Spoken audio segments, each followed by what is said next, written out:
Have you ever felt hopeless and someone gave you words of encouragement? To encourage means to inspire and reassure someone with spirit and with confidence. Long ago, a group of men felt hopeless and were in definite need of encouragement.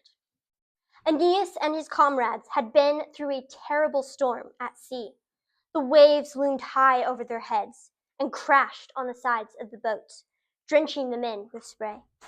Clouds covered the sky, blanketing the sea in depressing darkness.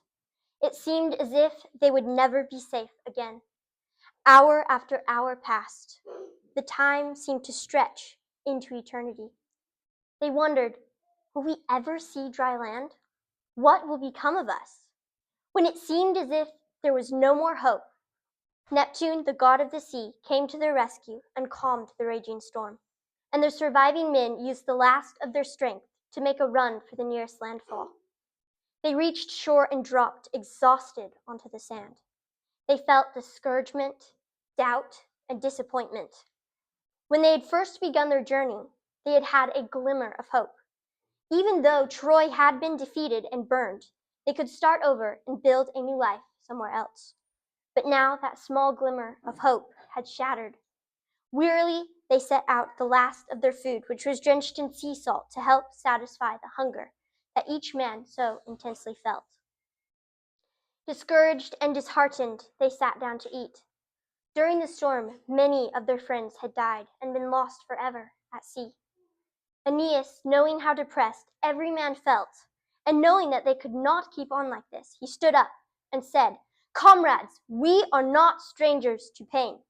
We all have weathered much, much worse. Do you not remember threading our way through the rocks, which resounded with the dreadful and eerie howls of Scylla's rabid dogs? Also, that dreadful one-eyed monster, the Cyclops, who hurled huge boulders at us. Was that not awful? Take heart, men, do not let this setback discourage you.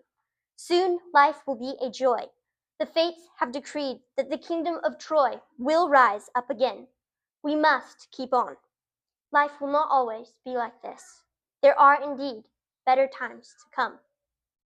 The men were encouraged by Aeneas' speech and now had some hope and more courage to press on with their arduous journey and anticipate a brighter future that was soon to come.